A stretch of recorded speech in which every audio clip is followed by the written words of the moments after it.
Este podcast é produzido e apresentado pela Rádio Assembleia de Minas Gerais. Você ouve agora Politiza, um podcast para mostrar que tudo é política, mesmo quando parece que não é. Oi, eu sou Graziele Mendes, jornalista da Rádio Assembleia. E eu sou Heitor Peixoto, jornalista da TV Assembleia. Você provavelmente sabe em quem votou para presidente na última eleição, né? E imagino que para governador do seu estado também.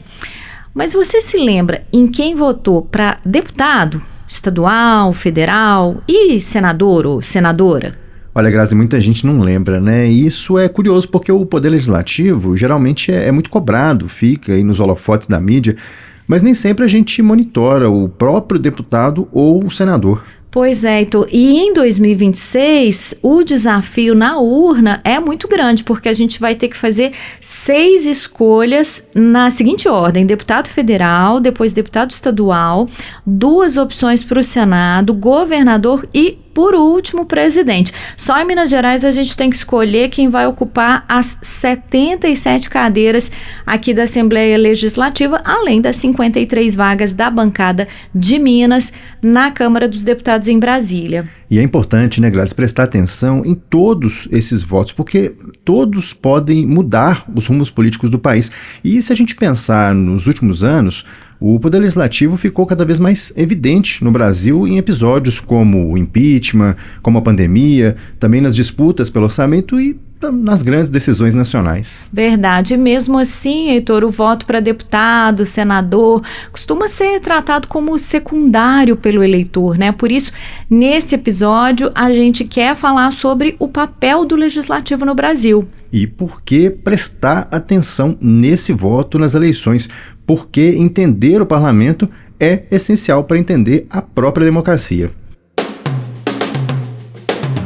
Para conversar com a gente sobre isso, a gente recebe hoje a professora Magna Inácio. Ela é doutora em ciência política, professora do departamento e do programa de pós-graduação de ciência política da Universidade Federal de Minas Gerais. Ela foi diretora do Centro de Estudos Legislativos da UFMG e também é presidente da Associação Latino-Americana de Ciência Política. Muitíssimo bem-vinda, professora. Muito obrigada pelo convite, é um prazer estar aqui e conversar com vocês hoje sobre tema tão relevante. Professora, vamos começar tentando entender por que em ano eleitoral o eleitor presta menos atenção no Poder Legislativo do que no Executivo. É natural que o eleitor, né, tenha a sua atenção mais voltada para os cargos executivos, cujas ações têm mais visibilidade, né? Afinal de contas, eles são os governos e os responsáveis por esses cargos que estão à frente de políticas públicas que são a porta de entrada do Estado para os cidadãos. Então, é natural, em sistemas em que esses cargos tenham tanta visibilidade, que o eleitor preste mais atenção. Mas a própria dinâmica do Brasil, em que os governos, em geral, são formados por coalizões de partido, isso também direciona a atenção para o legislativo, na medida em que esses partidos, a atuação deles se destaca nesse ambiente, né? E é um ambiente, inclusive, importante para que eles manifestem as suas posições em relação a políticas públicas, a temas relevantes para a sociedade, que eles façam desse espaço também um espaço para se conectar à sociedade. Professora, agora, apesar desse peso maior que o executivo sempre tem na hora da tomada de decisão do eleitor, o legislativo ele tem adquirido mais protagonismo nos últimos tempos, que a gente vê, por exemplo, tem aparecido alguns fenômenos de votação no legislativo, agora especialmente na faixa da direita, né, do espectro político, na faixa da direita e extrema-direita. Então as pessoas têm olhado um pouco mais de atenção também para o legislativo nesse sentido? Sim, é importante a gente considerar, né, que o legislativo brasileiro sofreu mudanças nos últimos anos, com desgaste de partidos mais tradicionais, mais consolidados, a emergência de novas lideranças, e aí tanto lideranças no campo da direita como no campo da esquerda. Em geral, quando a gente tem mudanças presidenciais, digamos, mais fortes, como foi a eleição em 2018, com a entrada do presidente Bolsonaro, que isso se reflita também nos legislativos e acabe criando espaço para aliados de candidatos presidenciais mais fortes.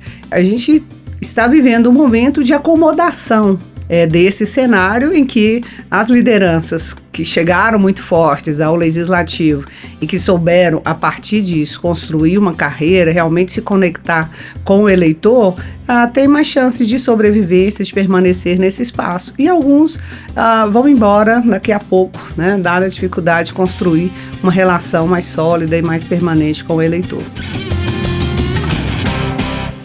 Agora, independentemente dessas paixões, digamos assim, né, desses movimentos, tem o impacto real do legislativo na democracia e na vida cotidiana, né? Eu queria que a senhora começasse a falar um pouco sobre isso. Como é que o legislativo interfere concretamente em áreas que são do nosso dia a dia? Saúde, educação, transporte, segurança? Primeiro, a gente precisa destacar, né, que o legislativo tem 3 funções básicas, que são a de legislar, né, de produzir leis, de fiscalizar o executivo, né, e também outros órgãos, e de representar a sociedade. Então, é um espaço, digamos, nas democracias, mais importante para o debate de temas relevantes para a sociedade. Por que eu digo que é mais importante? Porque é um espaço plural, né, onde vários pontos de vistas, onde diferentes perspectivas sobre a sociedade, sobre as políticas públicas irão se manifestar. Então, essa natureza representativa, né, do legislativo, mais plural, é um espaço mais aberto, diferentes grupos, torna, obviamente, esse espaço mais estratégico para que os temas sejam discutidos. As políticas públicas resultantes, né, de decisões legislativas, elas são centrais para a vida do cidadão e muitos cidadãos buscam o legislativo durante o processo, participando de comissões, participando de audiências públicas, movimentos organizados, eles estão também no cotidiano do legislativo. E aqui, né, professora, a gente vê, trabalhando na Assembleia Legislativa de Minas, como principalmente as audiências públicas das comissões são espaços riquíssimos desse diálogo, dessa troca. A gente vai ouvir aqui ao longo da nossa conversa, e eu queria já começar isso, deputados em atuação nessas comissões, nessas audiências públicas, para mostrar como na prática essas funções que a senhora falou, de fiscalizar, representar e legislar, funcionam. Uma delas é a deputada Beatriz Cerqueira do PT, ela é presidenta da Comissão de Educação, Ciência e Tecnologia. A gente separou uma falinha dela numa audiência pública aqui sobre violência nas escolas, e ela fala sobre denúncias de professores que foram enviadas para o gabinete, o que é muito comum acontecer. Vamos ouvir? Eu estou aqui com uma tabela e eu hoje acompanho quase 30 colegas da rede estadual que foram vítimas de violência dentro da escola e que a gente faz um acompanhamento. Procuraram um mandato porque as ferramentas que deveriam proteger esses profissionais foram ineficazes.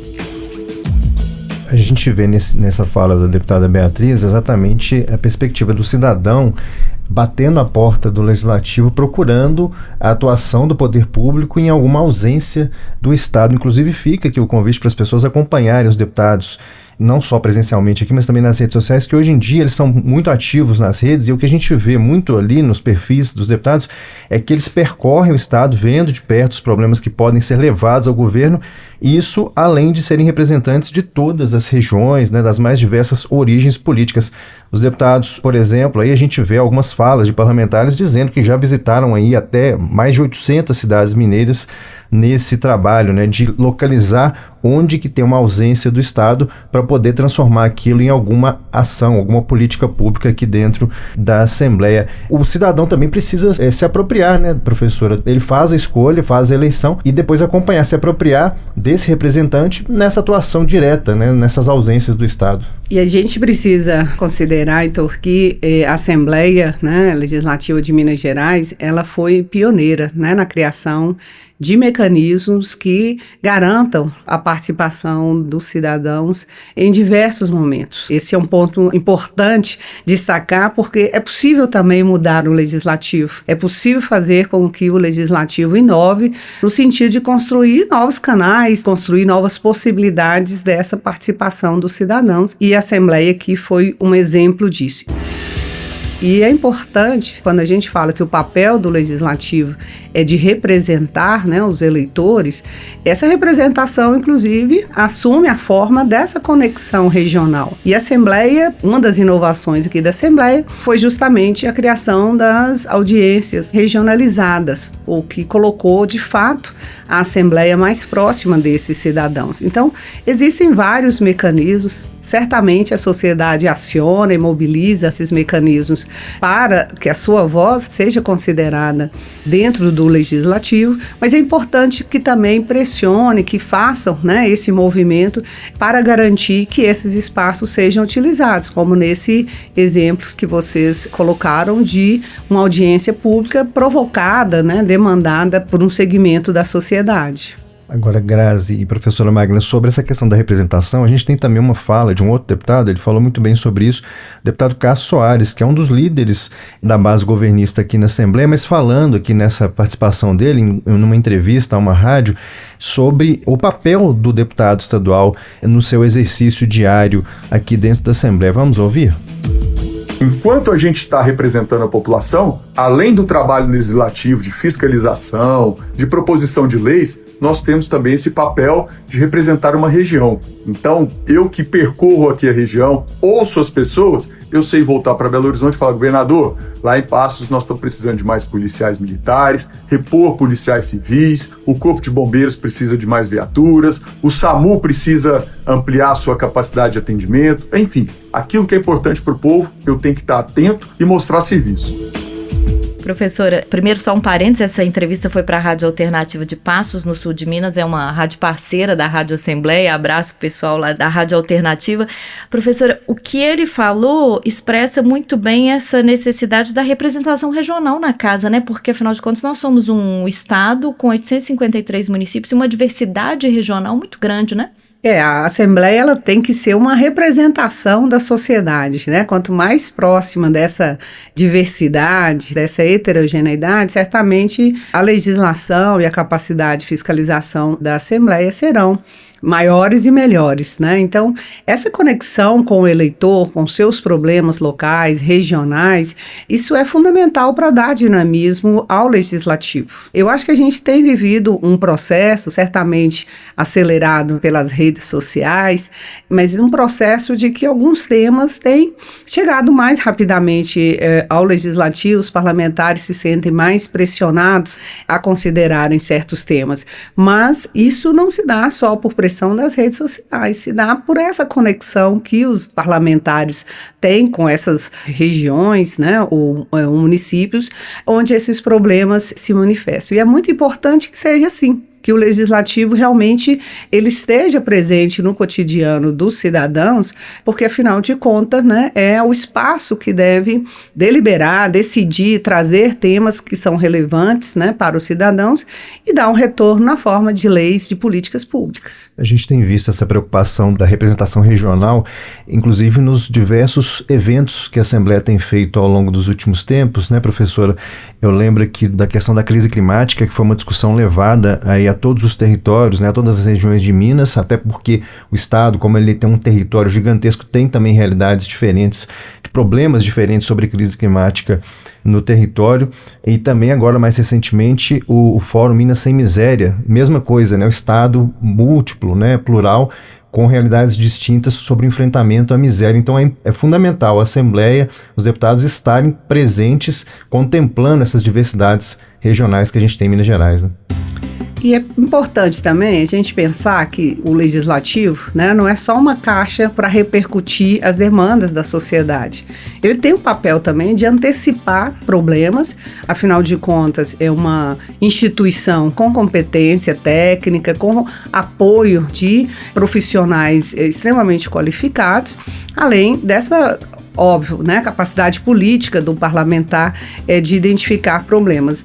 Mas o legislativo ele tem ou ele deve assumir esse papel de liderança na consideração de temas, de novas legislações que às vezes não está tão presente ainda para o cidadão, mas que daqui a pouco pode ser realmente, né, uma fonte de problemas, como você né? Então se chamou a atenção aí para a questão climática, né? Um tema complexo, de difícil entendimento para a população de forma geral, E o legislativo tem que ser também um espaço para gerar, para antecipar problemas e atuar no sentido da proposição de leis ou de mecanismos que deem uma capacidade, né, mais efetiva ao Estado, seja executivo, seja legislativo, de tratar esses problemas. Professora, e esse exemplo da crise climática é muito interessante porque a gente viveu um processo muito rico aqui na Assembleia, que começou com um seminário legislativo, percorreu várias regiões de Minas Gerais e culminou com um plano de ação que extrapola um pouco essas funções constitucionais clássicas, né, de representar, fiscalizar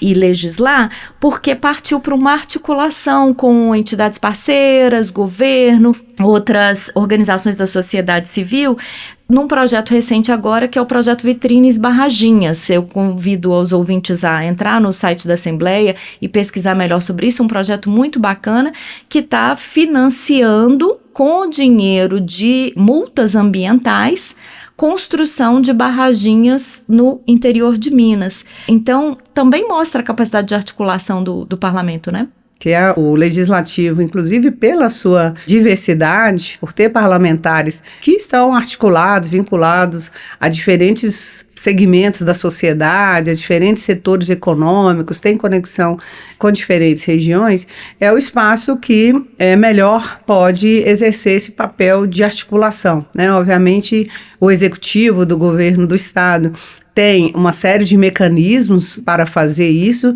mas para que esse tipo de articulação, ele também tenha uma ancoragem na sociedade, para que isso seja um canal também para que a sociedade se envolva, certamente o legislativo é extremamente importante nesse processo. A gente tem até uma fala do deputado Tadeu Leite, do MDB, que é o presidente aqui da Assembleia Legislativa, no lançamento desse projeto, e ele fala um pouco dessa articulação, é interessante a gente ouvir.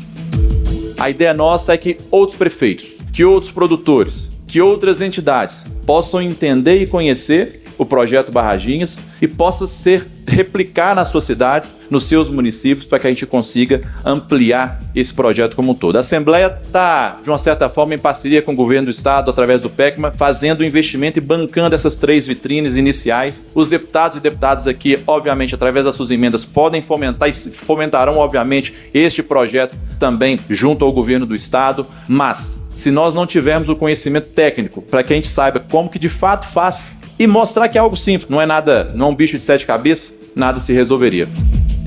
Eu tive a oportunidade, inclusive, de acompanhar várias dessas atividades, né, cobrir uma dessas atividades da discussão da crise climática aqui na Assembleia, e uma preocupação que os deputados sempre manifestaram, professora, era de não ficar apenas diagnosticando o problema, porque o problema está aí, né, embora seja importante as pessoas conhecerem, mas mais do que isso, o que os deputados sempre, qual tecla que eles sempre bateram, diante desse problema, o que podemos fazer com relação a isso? Aí entra muito dentro daquilo que a senhora falou, de aproveitar o corpo técnico da casa e também essa articulação da Assembleia com outros poderes para construir soluções em cima dos problemas identificados nesses seminários. E isso não aconteceu não só no seminário da crise climática, mas nos outros eventos que a gente tem visto aqui na casa.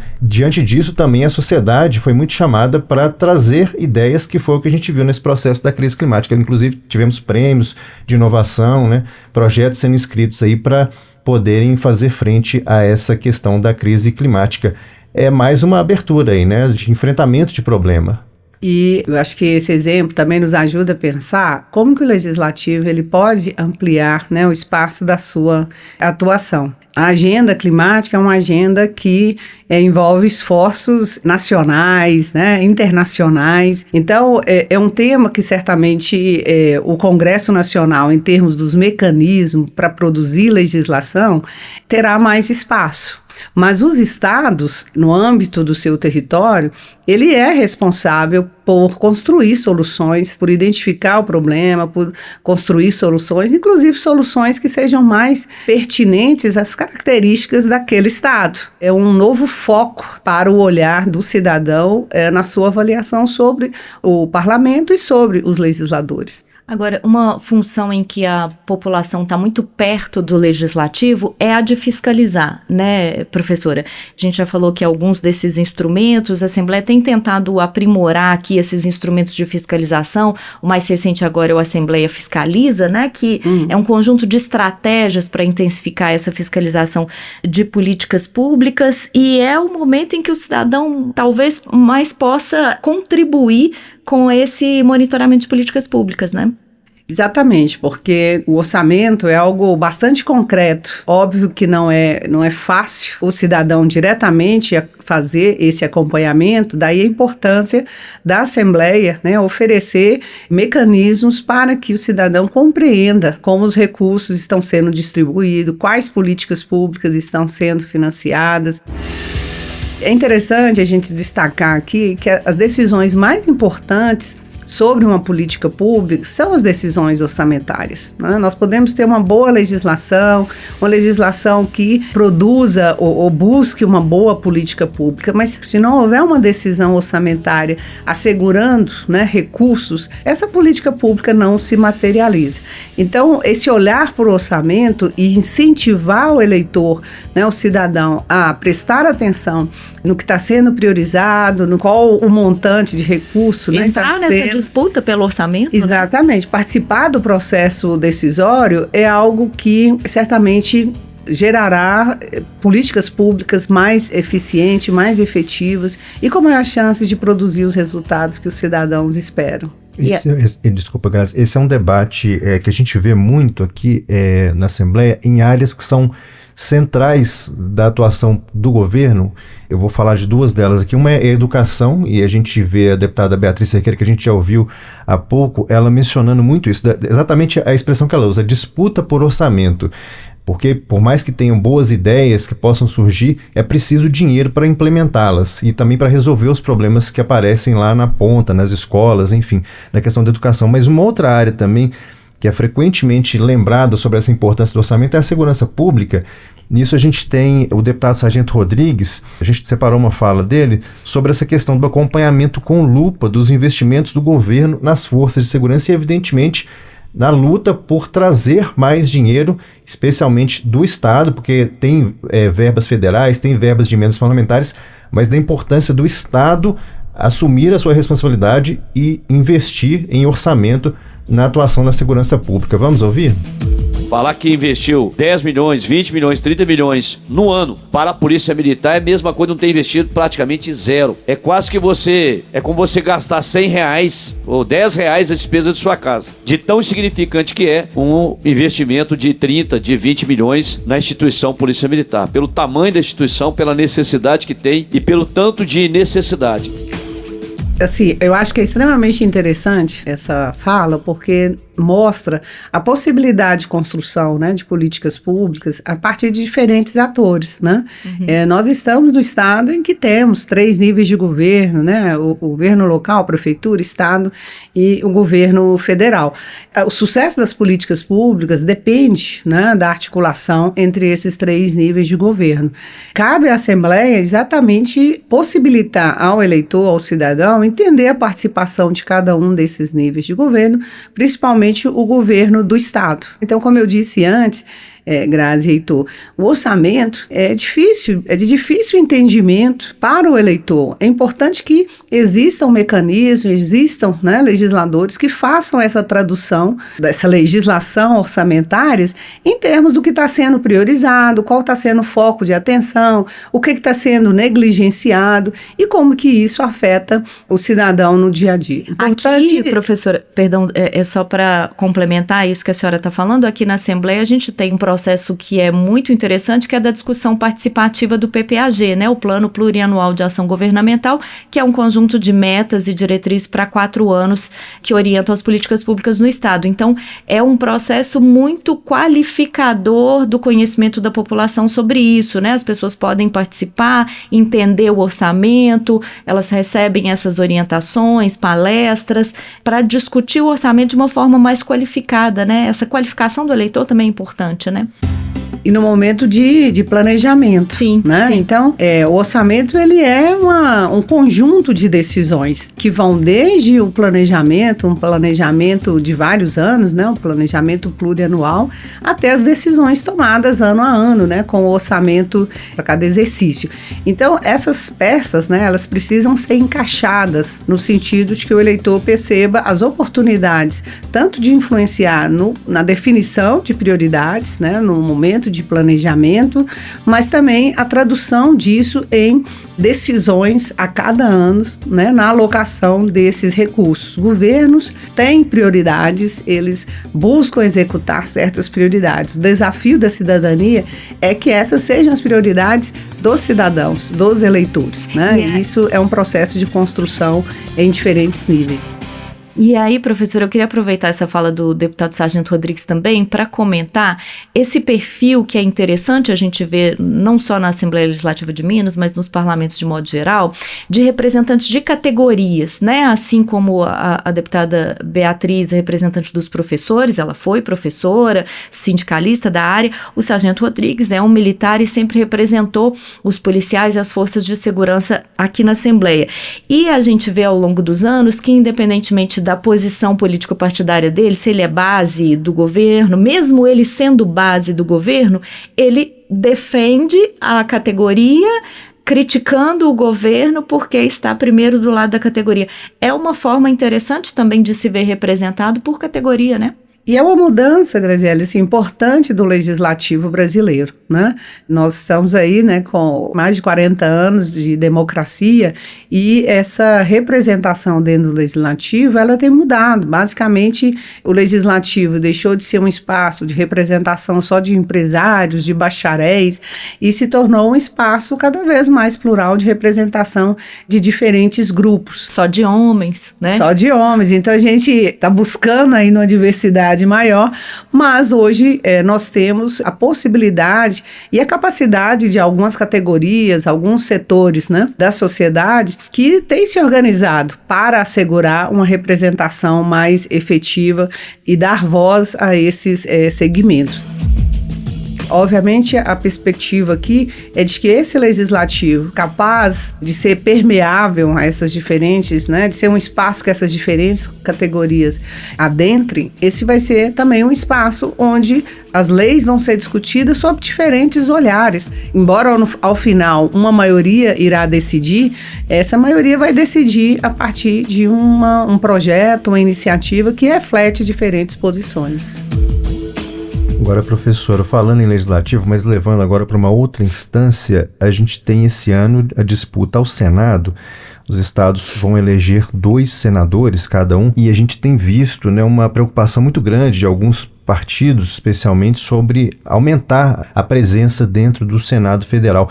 Por que o Senado merece tanta atenção do eleitor, especialmente neste ano de 2026? Nós temos o sistema, no nível federal, um sistema bicameral, onde há 2 casas, Câmara e Senado, com funções diferentes, né? Ambas participam da produção de leis, mas o Senado é um espaço onde interesses ou demandas dos estados, elas se apresentam de maneira mais forte, porque o Senado tem uma série de competências, né, em relação às unidades federativas, o Estado. Também é uma casa, né, responsável pela fiscalização, pelo julgamento de candidaturas, mas também, né, julgamento da atuação de diferentes autoridades. Então, é um espaço realmente muito importante em termos do nosso sistema político, na medida em que ele exerce essas funções destacadas aí, principalmente de estar decidindo sobre temas que importam aos estados, né, às unidades federativas, e também tendo um papel importante na decisão aí de quem governa o Brasil. O que a gente pode dizer para o eleitor para diferenciar esses cargos? No que a senhora tivesse que fazer um checklist assim, básico para o eleitor escolher melhor os seus representantes no Legislativo em 2026, de forma mais consciente, pensando em cada um desses cargos? Deputado estadual, deputado federal e 2 senadores. As casas, né, legislativas, principalmente as assembleias, né, estaduais e a Câmara dos Deputados, elas têm um princípio de representação proporcional. E por que a gente tem esse princípio? É uma escolha, que no caso do Brasil, uma decisão tomada no âmbito constitucional de que essas casas sejam mais representativas da sociedade. Então, é importante que o eleitor realmente busque na escolha do parlamentar estadual, do deputado estadual e do deputado federal, aqueles que realmente representem a sua perspectiva, os seus interesses, as suas demandas em relação ao legislativo. É importante que seja a definição, né, desses legisladores tenha em conta principalmente levar para essa Assembleia, para a Câmara dos Deputados, as suas prioridades, as suas preocupações, as suas demandas. E justamente por ser esse espaço mais plural, a expectativa que nós temos é que ali nós vamos ter, ao final, né, uma casa com a cara do Estado ou do Brasil de forma mais diversificada. O Senado, como eu disse, tem uma outra função. O Senado representa a federação, por isso que ele é uma composição igual por estados, né? São 3 senadores por estado, vamos eleger 2 nesse ano, mas a ideia é justamente de que exista um equilíbrio, que os diferentes estados possam ali discutir, debater, decidir, também disputar em condições de equilíbrio, em condições de igualdade. Então, é uma casa de representação do Estado. E aí, Grazi, tem uma questão que é importante. No nosso sistema federativo, os estados, eles não têm várias competências, né? Várias competências estão centralizadas no Congresso Nacional. Então, o Estado ele depende de decisões que vão ser tomadas pelo Congresso Nacional.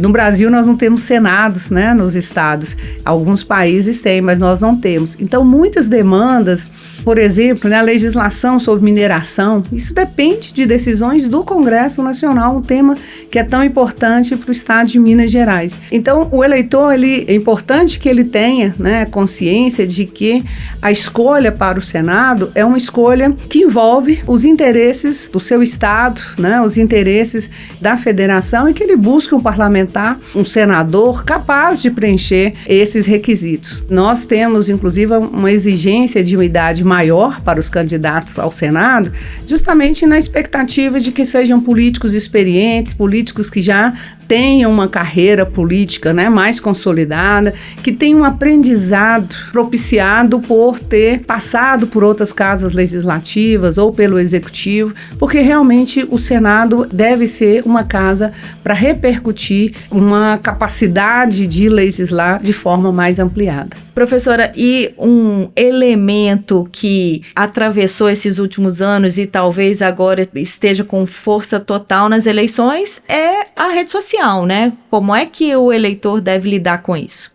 Eu acho que o mais importante é o eleitor buscar realmente confrontar as informações de redes sociais com outras fontes de informação, né, no sentido de verificar a confiabilidade daquela informação.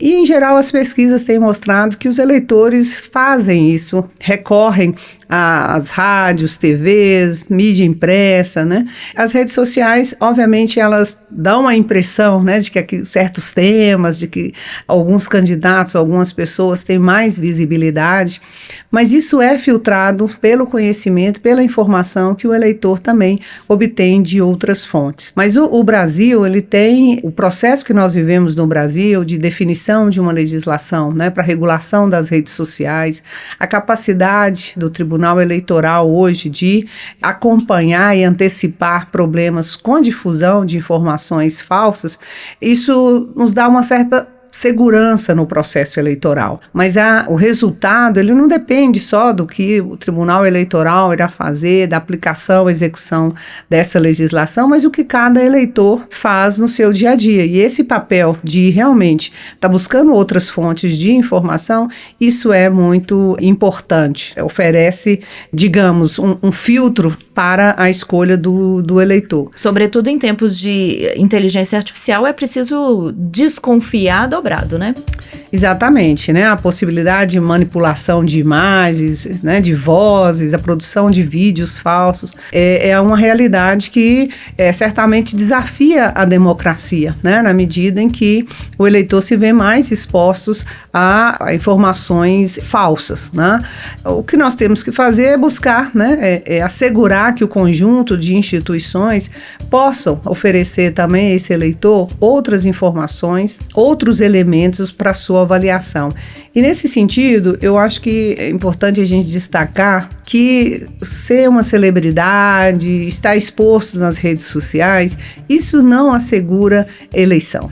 A gente já temos um tempinho aqui, né, pelo menos umas 3, 4 eleições em que esse fenômeno já está presente. Muitos candidatos que consideram que o fato de ser conhecido, de ter uma rede, um engajamento prévio, vale garantir a eleição. E nós já temos visto vários deles, né, derrotados, vários jogadores de futebol, artistas, que tentaram surfar nessa onda e foram derrotados nesse processo, justamente porque essa não é a única credencial, né? Ser uma celebridade, ser conhecido por um trabalho, por uma atuação anterior, isso não é a única credencial para a chegada ao parlamento. De fato, as redes que um político, que um candidato tem com a sua região, com o seu município, dentro do seu município, com quais comunidades ele se articula, isso são conexões muito mais estáveis e muito mais sólidas na escolha do representante, né? E os eleitores, de fato, levam em conta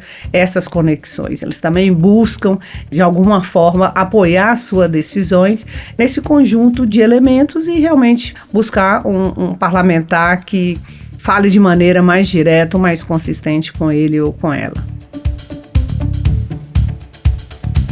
Professora Magna Inácia, muitíssimo obrigada pela conversa, pela aula, pelos esclarecimentos e que nossos eleitores, todos nós, votemos de forma muito consciente esse ano, né? Obrigada a vocês pela oportunidade e, né, na expectativa de uma boa eleição daqui a alguns meses para todos nós. Obrigado, professora Magna, e fica o convite para a senhora estar sempre conosco aqui, atualizando as questões políticas que são tão diversas, né, e tão plurais, que a gente tenha sempre esse olhar aqui no Politiza. Obrigado.